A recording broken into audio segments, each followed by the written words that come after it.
તો ચાલો મિત્રો હવે આપણે ગેઇટેનોગેમી અને ઝેનોગેમી વચ્ચેનો તફાવત લઈએ. ગેઇટેનોગેમી અને ઝેનોગેમી વચ્ચેનો તફાવત તમને 2 માર્ક્સમાં પૂછાય. ગેઇટેનોગેમી તેમાં એક જ વનસ્પતિના 2 પુષ્પ વચ્ચે પરાગનયન થાય છે, જ્યારે ઝેનોગેમીમાં જુદી જુદી વનસ્પતિના 2 પુષ્પો વચ્ચે પરાગનયન થાય છે. આમાં પુષ્પો જનનિક રીતે સામ્યતા ધરાવે છે, આમાં પુષ્પો જનનિક ભિન્નતા ધરાવે છે. આ ગેઇટેનોગેમી એ સ્વપરાગનયન દર્શાવે છે, જ્યારે ઝેનોગેમી એ પરપરાગનયન દર્શાવે છે. તો આ ભેદ તમને પરીક્ષામાં પૂછાય, ગેઇટેનોગેમી અને ઝેનોગેમી વચ્ચેનો તફાવત. કારણ કે આ બંનેમાં 2 પુષ્પ વચ્ચે જ પરાગનયન થાય છે, પણ બંનેમાં શું ફરક? આ જે ગેઇટેનોગેમી છે ને એમાં 2 પુષ્પ વચ્ચે જ પરાગનયન થાય, પણ એ 2 પુષ્પ એક જ વનસ્પતિના હોય. જ્યારે ઝેનોગેમીમાં 2 પુષ્પ વચ્ચે પરાગનયન થાય, પણ એ 2 પુષ્પ 2 અલગ અલગ વનસ્પતિના હોય. આ ગેઇટેનોગેમી છે ને એમાં પુષ્પો જનનિક રીતે સામ્યતા ધરાવે છે, કેમ કે એક જ વનસ્પતિના છે. જ્યારે ઝેનોગેમીમાં પુષ્પો જનનિક ભિન્નતા ધરાવે છે, અલગ અલગ વનસ્પતિના છે. આ સ્વપરાગનયન કરે છે, આ પરપરાગનયન કરે છે. તો ચાલો મિત્રો હવે આપણે સૌપ્રથમ શરૂઆત ઓટોગેમીથી કરીએ, જેને આપણે સ્વફલન કહીએ છીએ. ટૂંકનોંધ સ્વરૂપે પણ તમને પરીક્ષામાં પૂછાય, ઓટોગેમી વિશે સમજૂતી આપો. તો ચાલો આપણે સૌથી પહેલી શરૂઆત ઓટોગેમીથી કરીએ. એમાં સૌથી પહેલો પ્રશ્ન આપણને એમ થાય કે આ ઓટોગેમી ક્યારે થાય? વનસ્પતિમાં કઈ પરિસ્થિતિમાં ઓટોગેમી થાય? ચાલો આપણે એનો જવાબ આપીએ કે ભાઈ પુષ્પો. તો પહેલી પરિસ્થિતિ, સૌ પ્રથમ શરત કે ભાઈ ઓટોગેમી ક્યારે થાય? તો સૌથી પહેલી શરત, પુષ્પો ઉભયલિંગી હોવા જોઈએ. આ રીતે પુષ્પોમાં સ્ત્રીકેસર અને પુંકેસર બંને આવેલું હોવું જોઈએ. પુષ્પો ઉભયલિંગી હોવા જોઈએ. બીજું, પુષ્પના પરાગાશય અને પરાગાસન બંને એકબીજાની ખૂબ જ નજીક ગોઠવાયેલા હોવા જોઈએ. આ પરાગાસન અને આ પરાગાશય એકબીજાથી નજીકથી ગોઠવાયેલા હોવા જોઈએ. આ બીજી શરત. ત્રીજી શરત, પુષ્પો જ્યારે ખીલે ને એની સાથે જ આ પરાગાશય અને પરાગાસન પણ ખુલ્લા થઈ જવા જોઈએ. જ્યારે પુષ્પ ખીલ્યું ત્યારે પરાગાસન અને પરાગાશય બંને સાથે ખુલ્લા થઈ જવા જોઈએ. એટલે શું થાય? સાથે સાથે બીજી એક બાબત, પરાગરજની મુક્તિ અને પરાગાસનની ગ્રાહ્યતામાં તાલમેલ હોવો જોઈએ. એટલે કે જ્યારે પરાગાશયમાંથી પરાગરજ મુક્ત થાય, બરાબર એ જ સમયે પરાગાસન એને ગ્રહણ કરી લે, તો આ તાલમેલ થયો. આવી જો કન્ડિશન હશે, આવી જો પરિસ્થિતિ હશે, તો વનસ્પતિમાં ઓટોગેમી થાય. તમને પ્રશ્ન સ્વરૂપે પણ પૂછાય કે ભાઈ વનસ્પતિમાં ઓટોગેમી ક્યારે થાય? તો એનો જવાબ, કઈ પરિસ્થિતિમાં થાય? તો એનો જવાબ, સૌથી પહેલી શરત શું કે ભાઈ પુષ્પો કેવા હોવા જોઈએ? ઉભયલિંગી હોવા જોઈએ. બીજું, એમાં પરાગાશય અને પરાગાસન ખૂબ જ નજીકથી, નિકટતાથી ગોઠવાયેલા હોવા જોઈએ. ત્રીજી વસ્તુ, પુષ્પો જ્યારે ખીલે એ જ સમયે પરાગાશય અને પરાગાસન પણ ખુલ્લા હોવા જોઈએ. અને જ્યારે પરાગરજ પડે, છૂટી પડે, મુક્ત થાય, એ જ સમયે પરાગાસન અને ગ્રહણ કરી લે, આવી વ્યવસ્થા હોવી જોઈએ. જો કે આવું ઓટોગેમી છે ને વનસ્પતિઓમાં ભાગ્યે જ જોવા મળે છે. અમુક વિશિષ્ટ વનસ્પતિમાં અમુક વિશિષ્ટ અનુકૂલનો હોય તો જ ઓટોગેમી થાય. આવી વિશિષ્ટ અનુકૂલન ધરાવતી આપણે કેટલીક વનસ્પતિઓ જોઈએ, જેવી કે વાયોલા, અબુટી, કોમલિના. એમાં વિશિષ્ટ પ્રકારના અનુકૂલનો છે જે ઓટોગેમીને પ્રેરે છે. કયું અનુકૂલન છે એમાં? સંવૃત્ત પુષ્પતા એક વિશિષ્ટ પ્રકારનું અનુકૂલન આ ત્રણેય પ્રકારની વનસ્પતિમાં છે જે ઓટોગેમીને પ્રેરે છે. પ્રશ્ન સ્વરૂપે, ટૂંકનોંધ સ્વરૂપે પણ તમને પૂછાય, સંવૃત્ત પુષ્પતા સમજાવો. તો ચાલો મિત્રો આપણે કોમલિના છે એની અંદર આ સંવૃત્ત પુષ્પતાનું ઉદાહરણ આપીએ. આ એક કોમલિના નામની વનસ્પતિ છે. આમાં સંવૃત્ત પુષ્પતા જોવા મળે છે. શું છે આપણે સમજીએ. આ વનસ્પતિમાં 2 પ્રકારના પુષ્પો સર્જાય. એક તો આવા હવાઈ પુષ્પો, આ હવાઈ પુષ્પ છે જેને ઇંગ્લિશમાં ચેસ્મોગેમસ ફ્લાવર્સ કહેવાય, આ હવાઈ પુષ્પો. અને બીજા આની અંદર ભૂમિગત પુષ્પ છે, આ જમીનની અંદર, આ ગાંઠામૂડી ઉપર રહેલા છે. આ ગાંઠામૂડી છે, ગાંઠામૂડી ઉપર જમીનની અંદર આવા વિશિષ્ટ પ્રકારના પુષ્પ રહેલા છે. આ જે લાલ કલરમાં મેં બતાવ્યા છે ને, એને સંવૃત્ત પુષ્પો કહેવાય. આ સંવૃત્ત પુષ્પને ઇંગ્લિશમાં ક્લેસ્ટોગેમસ ફ્લાવર કહેવાય છે. આ એક વિશિષ્ટ પ્રકારના પુષ્પો છે મિત્રો. તમને જાણીને નવાઈ લાગશે કે આ સંવૃત પુષ્પો છે ને ક્યારેય ખીલતા નથી, ક્યારેય ખુલતા નથી, હંમેશા બંધ રહે છે, હંમેશા કલિકા અવસ્થામાં રહે છે. હવે આમાં શું છે, આમાં કેમ સ્વફલન થાય છે અથવા તો કેમ ઓટોગેમી થાય છે આપણે વિચારીએ. પહેલી વસ્તુ કે આ સંવૃત પુષ્પો ક્યારેય ખુલતા નથી, ક્યારેય ખીલતા નથી, હંમેશા કલિકા અવસ્થામાં જ રહે છે. આ એકાદ સંવૃત પુષ્પ બહાર કાઢીને તમને બતાવું. ચલો, આ એક સંવૃત પુષ્પ. આ સંવૃત પુષ્પ ક્યારેય ખીલતા નથી, ક્યારેય ખુલતા નથી. સાથે બીજી એક વસ્તુ કે ભાઈ આ સંવૃત પુષ્પની અંદર આ સ્ત્રી કેસર અને આ પુંકેસર,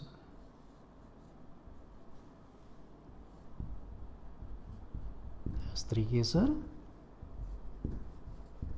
આ પુંકેસર. આ સંવૃત પુષ્પની અંદર આ પરાગાસન અને આ પરાગાશય એકબીજાની નજીકથી ગોઠવાયેલા છે અને હંમેશા બંધ હોય. બીજું, આ સંવૃત પુષ્પમાં પરાગનયન કલિકા અવસ્થામાં જ થઈ જાય, બંધ કલિકા અવસ્થામાં. જ્યારે આ પરાગાશયનું સ્ફોટન થાય, એમાંથી પરાગરજ મુક્ત થાય, એ પરાગરજનો સ્વીકાર સીધું આ પરાગાસન કરી લે છે અને અંદર અંદર પરાગનયન કરી નાખે છે. એટલે આવું વિશિષ્ટ પરાગનયન આ સંવૃત પુષ્પની અંદર જોવા મળે છે. અને આ સંવૃત પુષ્પો વનસ્પતિમાં ભૂમિગત છે, જમીનમાં છે, એના ગાંઠા મૂડી સાથે જોડાયેલા છે. આને સંવૃત પુષ્પતા કહેવાય. આ પ્યોર, શુદ્ધ, સ્પષ્ટ ઓટોગેમી દર્શાવે છે. આમાં ક્યારેય પરપરાગનયન ન થાય, કેમ કે પુષ્પ તો બંધ રહે, એટલે ક્યારેય બહારની પરાગરજ અંદર આવે જ નહીં, અંદર પ્રવેશે નહીં. એટલે આમાં સ્પષ્ટ ઓટોગેમી થાય છે. બીજું આપણે એમ પણ કહી શકીએ કે આમાં પરાગનયન વગર જ બીજ સર્જાઈ જાય. આમાં બહારથી પરાગનયન કરવાની જરૂર નથી, અંદર અંદર કલિકા અવસ્થામાં થઈ જાય અને બીજ પણ ઉત્પન્ન થઈ જાય. તો આવું વિશિષ્ટ અનુકૂલન સંવૃત પુષ્પતા આ કોમલિના, અબુટી અને વાયોલા નામની વનસ્પતિમાં જોવા મળે છે. અને આ વનસ્પતિમાં હંમેશા સ્પષ્ટ શું થાય છે, ઓટોગેમી જ થાય. અને આવું ઓટોગેમી આમાં જ થાય, આ હવાઈ પુષ્પોમાં નહીં. એ પણ તમને કહી દઉં, આ હવાઈ પુષ્પો તો સામાન્ય વનસ્પતિ જેવા છે. આપણી આસપાસ જે બધી સામાન્ય વનસ્પતિઓ હોય એમાં જે પુષ્પો ખીલતા હોય એના જેવા જ આ પુષ્પો છે. આમાંય પરાગાસન અને પરાગાશય ખુલ્લા જ હોય. આમાં પવન દ્વારા, કીટક દ્વારા ગમે તે રીતે પરાગનયન થાય, પણ આમાં એવું નથી. આમાં ફક્ત ઓટોગેમી થાય, સ્વફલન જ થાય, કેમ કે પુષ્પો ક્યારેય ખીલતા નથી. હવે પ્રશ્ન એમ થાય કે આ સંવૃત પુષ્પતા વનસ્પતિ માટે લાભકારક કે નુકસાનકારક કહી શકો તમે? કે ભાઈ આ સંવૃત પુષ્પતા આપણે સમજાવી કે જેમાં એની જાતે જ અંદર અંદર પરાગનયન થઈ જાય, કલિકા અવસ્થામાં પુષ્પો ક્યારેય ખીલે જ નહીં, એ વનસ્પતિ માટે લાભકારક કે નુકસાનકારક? સંવૃત પુષ્પતા એક દ્રષ્ટિએ જોવા જઈએ તો વનસ્પતિ માટે લાભકારક. ભલે ને બહારનું પર્યાવરણ ગમે તે હોય, આ પુષ્પો તો બંધ જ રહેવાના, એને કોઈ અસર જ નથી કરવાના. એટલે કોઈ પણ પ્રતિકૂળ પરિસ્થિતિમાં પણ આ પુષ્પની અંદર પ્રજનન થશે, પરાગનયન થશે. આ એક ફાયદો. પણ નુકસાન શું? આમાં આ જે પુષ્પમાં જે પરાગનયન થાય ને, જે સંતતિ સર્જાય ને, એમાં ક્યારેય જનનિક ભિન્નતા નહીં સર્જાય, એમાં લક્ષણોની વિવિધતા નહીં આવે, એમાં ઉદ્વિકાસ નહીં થાય. ગેરફાયદો. બાકી પહેલો ફાયદો શું? કોઈ પણ પરિસ્થિતિમાં આમાં પરાગનયન થશે. એટલે આમ તો સંવૃત પુષ્પતા લાભકારક પણ છે અને કેટલાક પરિસ્થિતિમાં એ નુકસાનકારક છે. આજે ઓટોગેમી સમજાવ્યું એ આવી વિશિષ્ટ પરિસ્થિતિમાં જ થાય છે. આમાં પરપરાગનયન થતું નથી. પણ એના સિવાય બાકીની જે ગેઇટેનોગેમી છે, ઝેનોગેમી છે, એમાં પરાગનયન થાય. આમાં વાસ્તવિક રીતે પરાગનયન નથી થતું, પણ આ ગેઇટેનોગેમી અને ઝેનોગેમી છે એમાં સ્પષ્ટ પરાગનયન થાય. અને આ ગેઇટેનોગેમી, ઝેનોગેમી મોટાભાગની જે વનસ્પતિઓ છે જેમાં સ્પષ્ટ પરાગનયન થાય છે, એમાં પરાગનયન કરવા માટે પરાગવાહકોની જરૂર પડે. અને વનસ્પતિમાં મુખ્ય બે પ્રકારના પરાગવાહકો વપરાય છે, એક અજૈવિક પરાગવાહકો અને બીજા જૈવિક પરાગવાહકો. અજૈવિક પરાગવાહકોમાં પવન અને પાણીનો સમાવેશ થાય, જ્યારે જૈવિક પરાગવાહકો એમાં સજીવો આવે, મોટા ભાગે પ્રાણીઓ આવે. એમાં કીટકો આવે, પક્ષી આવે, પ્રાણી આવે, ચામાચીડિયા આવે, મનુષ્ય આવે, આ બધું આની અંદર આવી શકે છે. અને મોટા ભાગે વનસ્પતિ શું કરે છે? આ જૈવિક પરાગવાહકો દ્વારા પરાગનયન કરે છે. અજૈવિક પરાગવાહકો તો ખૂબ જ ઓછા વપરાય છે. અને આ અજૈવિક પરાગવાહકોમાં સામાન્ય રીતે પવન દ્વારા પરાગનયન વધારે થાય છે, પાણી દ્વારા ઓછું થાય છે. તો ચાલો મિત્રો આપણે સૌથી પહેલાં આ પવન દ્વારા પરાગનયન સમજીએ, પવન પરાગિત વનસ્પતિનો અભ્યાસ કરીએ. પવન પરાગિત વનસ્પતિ એટલે જેમાં પવન દ્વારા પરાગનયન થતું હોય, વાયુ દ્વારા પરાગનયન થતું હોય એને પવન પરાગિત વનસ્પતિ કહેવાય. ઇંગ્લિશમાં એને એનેમોફિલી કહેવાય. એનેમોસ એટલે વિન્ડ, પવન, અને ફિલિસ એટલે પ્રેમ. જેને પવન પ્રત્યે પ્રેમ છે એ પવન પરાગિત વનસ્પતિ. આમાં પવન દ્વારા પરાગનયન થાય છે, પરાગરજનું વહન થાય છે. પ્રશ્ન એમ થાય કે આ પવન પરાગિત વનસ્પતિ કેવી હોય? ટૂંકનોંધ સ્વરૂપે પણ તમને પૂછાય. પવન પરાગિત વનસ્પતિ કેવી હોય? ચાલો આપણે સમજીએ, એના લક્ષણો જોઈએ, એની લાક્ષણિકતાની વાત કરીએ. આ પવન પરાગિત વનસ્પતિ છે ને એના પુષ્પ વિન્યાસમાં અનેક નાના નાના પુષ્પો આવેલા હોય. દાખલા તરીકે આ એક પવન પરાગિત વનસ્પતિ છે અને આ એના પુષ્પ વિન્યાસ છે. આ એના પુષ્પ વિન્યાસને આપણે મોટો કરીને જોઈએ તો એની અંદર આવા અનેક નાના નાના પુષ્પો છે. મેં લાલ ટપકા સ્વરૂપે તમને બતાવેલા છે. એટલે પવન પરાગિત વનસ્પતિના પુષ્પ વિન્યાસમાં અનેક નાના નાના પુષ્પો આવેલા છે. આ પહેલી કન્ડિશન. બીજું, પવન પરાગિત વનસ્પતિ છે ને એના લગભગ સામાન્ય રીતે દરેક પુષ્પમાં એક અંડકયુક્ત બીજાશય હોય છે. આ સ્ત્રી કેસર, આ એનું બીજાશય, અને એની અંદર આ એક અંડક જે મેં લાલ કલરમાં બતાવ્યું. એટલે પવન પરાગિત વનસ્પતિમાં મોટે ભાગે એક અંડકયુક્ત બીજાશય હોય છે. MCQમાં પણ તમને પૂછાય. બીજું, આ પવન પરાગિત વનસ્પતિ છે ને એમાં પુંકેસરો હંમેશા ખુલ્લા હોય છે. પુંકેસરો ખુલ્લા હોય ને એટલે જેમ પવન એના ઉપરથી પસાર થાય ને એમ એના ઉપરથી પરાગરજ ઉડીને બીજી જગ્યાએ ફેલાય. એટલે પુંકેસરો ખુલ્લા હોય છે જેથી સરળતાથી પવન દ્વારા પરાગરજ વિકિરણ પામી શકે છે, ફેલાઈ શકે છે. વિકિરણ પામવું એટલે ફેલાવવું. એટલે આ પુંકેસરો ખુલ્લા હોય એટલે એના ઉપરથી માન લો કે આ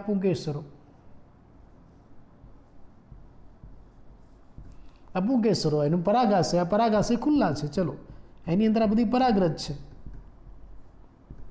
આ પુંકેસર, આ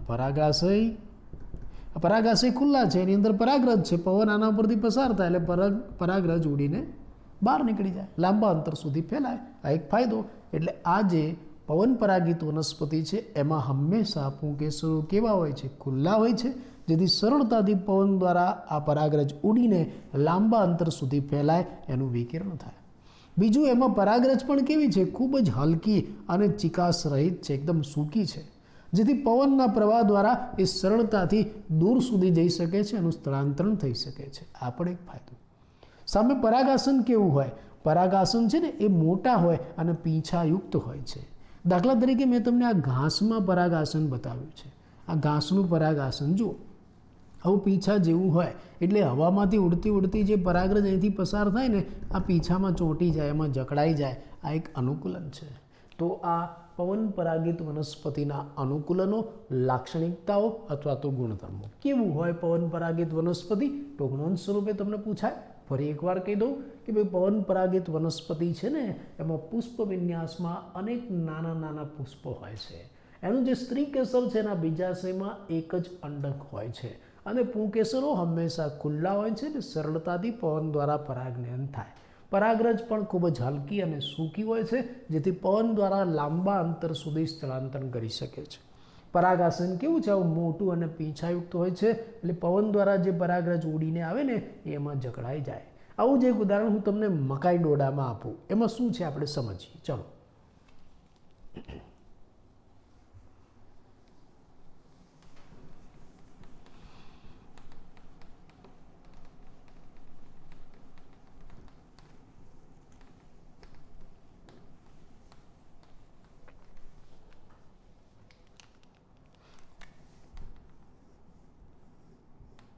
મકાઈ તમને બતાવું છું.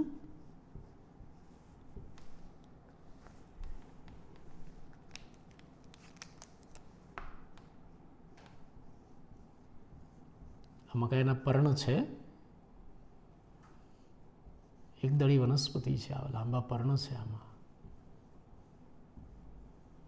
બરાબર, મકાઈના પર્ણ. આ મકાઈ ખરેખર કેવી વનસ્પતિ છે? આ મકાઈની ઉપર નર અને માદા પુષ્પ બંને આવેલા છે. એક સદની વનસ્પતિ છે. એટલે મકાઈ એક સદની વનસ્પતિ છે જેમાં ઉપરની બાજુએ નર પુષ્પ હોય. હો, આ જે ઉપરનો ભાગ છે ને એમાં નર પુષ્પ હોય. આવા બધા ઝુમખા સ્વરૂપે હોય છે, પણ એની આપણે અત્યારે જરૂર નથી એટલે એની વાત નહીં કરીએ. ઉપર નર પુષ્પો હોય અને નીચે માદા પુષ્પો હોય છે. એટલે મકાઈ કેવી વનસ્પતિ થઈ? એક સદની વનસ્પતિ. એક જ વનસ્પતિ ઉપર નર અને માદા પુષ્પો આવેલા છે. ઉપર નર પુષ્પો હોય, નીચે માદા પુષ્પો હોય. માદા પુષ્પો એને આપણે મકાઈ ડોડો કહીશું. એટલે મકાઈ ડોડો બીજું કંઈ નથી, માદા પુષ્પ વિન્યાસ છે. એક પુષ્પ વિન્યાસ છે જેમાં બધા માદા પુષ્પો છે. આ મકાઈ ડોડો અહીંયા હું તમને બતાવું.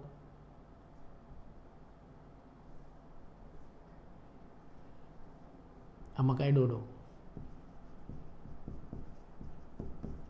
વાસ્તવમાં મકાઈ ડોડો શું છે? એક પુષ્પ વિન્યાસ છે. અને એ પુષ્પ વિન્યાસમાં બધા કેવા પુષ્પો છે? માદા પુષ્પો છે. જો નર પુષ્પો તો ઉપર બતાવી દીધા, ઉપર નર પુષ્પ, આમાં બધા માદા પુષ્પ છે. અને એ માદા પુષ્પ છે ને એની પરાગ આસન અને પરાગ વાહિની છે ને આવી લટકતી હોય, આવી તંતુ જે વિસ્તૃત લાંબી અને લટકતી હોય છે. આ પરાગ વાહિની.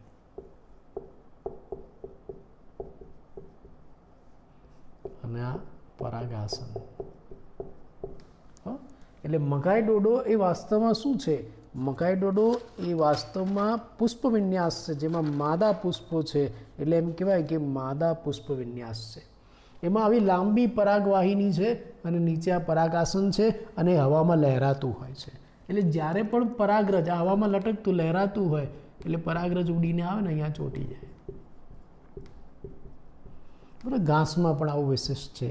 તો આ વનસ્પતિઓમાં પવન દ્વારા પરાગનયન થાય છે એવું આપણે કહી શકીએ છીએ. તો આમ આપણે કહ્યું કે વનસ્પતિઓ મુખ્ય 3 પ્રકારે પરાગનયન કરે છે: ઓટોગેમી, ગેઇટેનોગેમી અને ઝેનોગેમી. ઓટોગેમી એટલે પુષ્પ પોતાની અંદર જ પરાગનયન કરે, પોતાની સાથે જ લગ્ન કરે, ઓટોગેમી. પડોશી સાથે લગ્ન કરે, ગેઇટેનોગેમી. બીજી વનસ્પતિમાં લગ્ન કરે, ઝેનોગેમી. એવું આપણે કહી શકીએ. ઓટોગેમી ભાગ્યે જ વનસ્પતિમાં થાય છે. એક જ પુષ્પમાં અંદર પરાગનયન ભાગ્યે જ થાય. ક્યારે થાય? આવી પરિસ્થિતિમાં કે ભાઈ જ્યારે પુષ્પો ઉભયલિંગી હોય, સ્ત્રીકેસર પુંકેસર એક જ પુષ્પમાં આવેલું હોય. બીજું એમાં પરાગાશય અને પરાગાસન એકબીજાની ખૂબ જ નજીક ગોઠવાયેલા હોય. ત્રીજું જ્યારે પુષ્પો ખીલે ત્યારે આ પરાગાસન અને પરાગાશય ખુલ્લા હોવા જોઈએ. અને ચોથું પરાગરજ મુક્ત થાય ત્યારે પરાગાસન એને પ્રાપ્ત કરવા માટે, એને ગ્રહણ કરવા માટે તૈયાર હોય તો જ આ વનસ્પતિમાં ઓટોગેમી થાય. અને આવું ભાગ્ય બને છે. આવું ઓટોગેમી કરવા માટે વનસ્પતિમાં વિશિષ્ટ અનુકૂલનો હોય છે. એમાંનું એક અનુકૂલન છે સમૃદ્ધ પુષ્પતા, જે કોની અંદર જોવા મળે છે? વાયોલા, અબુટી અને કોમલીના નામની વનસ્પતિમાં. અહીંયા મેં તમને કોમલીના નામની વનસ્પતિ બતાવી. એમાં 2 પ્રકારના પુષ્પ સર્જાય છે. એક તો આવા હવાઈ પુષ્પ, 12 રંગીન આકર્ષક, જે સામાન્ય વનસ્પતિમાં હોય એવા. બીજા છે આ ભૂમિગત જમીનમાં આ ગાંઠા મૂડી ઉપર રહેલા આવા સમૃદ્ધ પુષ્પો. આ વિશિષ્ટ પ્રકારના પુષ્પ છે. આ એની ખાસિયત છે. આ સમૃદ્ધ પુષ્પો છે ને ક્યારેય ખુલતા નથી, હંમેશા કલિકા અવસ્થામાં રહે છે અને ક્યારેય ખીલતા પણ નથી. અને એની અંદર સ્ત્રીકેસર પુંકેસર બંને છે. અને આ પુષ્પની અંદર પરાગાશય અને પરાગાસન એકબીજાની નજીક ગોઠવાયેલું છે. હવે શું થાય? પુષ્પ જ્યારે કલિકા અવસ્થામાં હોય ને ત્યારે જ અંદર પરાગનયન થઈ જાય. આ પરાગાશયનું સ્ફોટન થાય, એમાંથી પરાગરજ મુક્ત થાય, આ પરાગાસન ઉપર સ્થાપિત થઈ જાય અને અંદર પરાગનયન થઈ જાય. આવું પરાગનયન એની જાતે જ થઈ જાય છે. એટલે એમ કહેવાય કે આમાં પરાગનયન વગર બીજ સર્જાઈ જાય છે. આ એક વિશેષતા આ વનસ્પતિની અંદર જોવા મળે છે. આ હવાઈ પુષ્પો છે એમાં આવું નથી થતું. આ જે હવાઈ પુષ્પો છે ને એ તો સામાન્ય વનસ્પતિની જેમ કીટકો દ્વારા, પવન દ્વારા કે બીજા વાહકો દ્વારા પરાગનયન કરે છે. જો કે આવું ઓટોગેમી ભાગ્યે જ જોવા મળે છે. બાકી મોટા ભાગની વનસ્પતિમાં દાખલા તરીકે ગેઇટેનોગેમી અને ઝેનોગેમી વધારે જોવા મળે છે. અને આ વનસ્પતિમાં સ્પષ્ટ પરાગનયન થાય આપણે જોઈ શકીએ એવું. જ્યારે મોટાભાગની વનસ્પતિમાં સ્પષ્ટ પરાગનયન થતું હોય છે ત્યારે પરાગનયન કરાવવા માટે પરાગવાહકોની જરૂર પડે. મુખ્ય 2 પ્રકારના પરાગવાહકો વનસ્પતિમાં વપરાય છે: અજૈવિક અને જૈવિક. અજૈવિક એમાં પવન, પાણી વગેરેનો સમાવેશ થાય. જૈવિક એમાં સજીવો, મોટે ભાગે પ્રાણીઓનો સમાવેશ થાય. વનસ્પતિ મોટે ભાગે જૈવિક પરાગવાહકોનો વધારે ઉપયોગ કરે છે, અજૈવિકનો ઓછો ઉપયોગ કરે છે. આ જે અજૈવિક છે ને એમાંય પવન દ્વારા પરાગનયન સામાન્ય રીતે વનસ્પતિમાં થતું હોય છે, પાણી દ્વારા ઓછું થાય છે.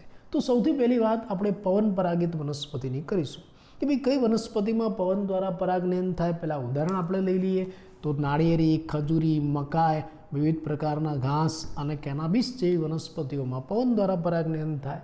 પવન પરાગિત વનસ્પતિ ઇંગ્લિશમાં એનિમોફિલી કહેવાય. એનોમોસ એટલે વિન્ડ, પવન, ફિલસ એટલે પ્રેમ અને પવન પ્રત્યે પ્રેમ છે. પવન દ્વારા પરાગનયન થાય, પવન પરાગિત વનસ્પતિ કહેવાય. પહેલો પ્રશ્ન ટૂંકનોંધ સ્વરૂપે તમને પૂછાય, પવન પરાગિત વનસ્પતિ કેવી હોય અથવા તો કેવી હશે? આ જે પવન પરાગિત વનસ્પતિઓ છે ને એના પુષ્પ વિન્યાસમાં આવા અનેક નાના નાના પુષ્પો આવેલા હોય છે અને એમાં જે સ્ત્રી કેસર છે એમાં એક જ અંડક ધરાવતું બીજાશય હોય છે. હા, પુંકેસરો કેવા હોય? હંમેશા ખુલ્લા હોય એટલે સરળતાથી પવન દ્વારા એમાં રહેલી પરાગરજ ઉડી જાય છે. પરાગરજ કેવી હોય છે? એકદમ હલકી અને સૂકી, ચિકાસ વગરની હોય છે, જેથી પવનના પ્રવાહ દ્વારા સરળતાથી લાંબા અંતર સુધી સ્થળાંતર પામી શકે. પરાગાસન કેવું હોય? પરાગાસન મોટું અને આવું પીંછા જેવું હોય એટલે પવન દ્વારા ઉડીને જે પરાગરજ આવે એ બધી આમાં જકડાઈ જાય. આવું ઘાસમાં જોવા મળશે પરાગાસન હો. મકાઈ ડોડામાં પણ વિશિષ્ટ રીતે પવન દ્વારા પરાગનયન થાય છે. મકાઈ ડોડાની અહીંયા મેં રચના તમને સમજાવી. વાસ્તવમાં મકાઈ ડોડો શું છે? વાસ્તવમાં મકાઈ ડોડો એક પુષ્પ વિન્યાસ છે જેમાં બધા માદા પુષ્પો છે. કેમ? મકાઈ કેવી વનસ્પતિ છે? એક સદની વનસ્પતિ છે એટલે એક જ વનસ્પતિ ઉપર નર અને માદા પુષ્પો આવેલા છે. આ મકાઈમાં ઉપરની બાજુએ નર પુષ્પો હોય છે અને નીચે માદા પુષ્પો હોય છે એટલે આ માદા પુષ્પ ધરાવતો પુષ્પ વિન્યાસ જેને આપણે મકાઈ ડોડો કહીએ છીએ. એ જે માદા પુષ્પો છે ને એમાંથી પરાગવાહિની અને પરાગાસન સર્જાય છે જે પાતળા, મોટા અને હવામાં લટકતા હોય છે, આ રીતે લહેરાતા હોય છે, જેથી પરાગરજ જેવી હવામાંથી ઉડતી ઉડતી આવે આની સાથે ચોંટી જાય છે. આ વિશિષ્ટ પ્રકારનું અનુકૂલન મકાઈ ડોડામાં જોઈ શકો છો. આ રીતે આ બધી જે વનસ્પતિઓ છે એમાં પવન દ્વારા પરાગનયન થાય છે. બીજું વિશિષ્ટ પ્રકારનું પાણી દ્વારા થતું પરાગનયન જે આપણે નેક્સ્ટ લેક્ચરમાં જોઈશું.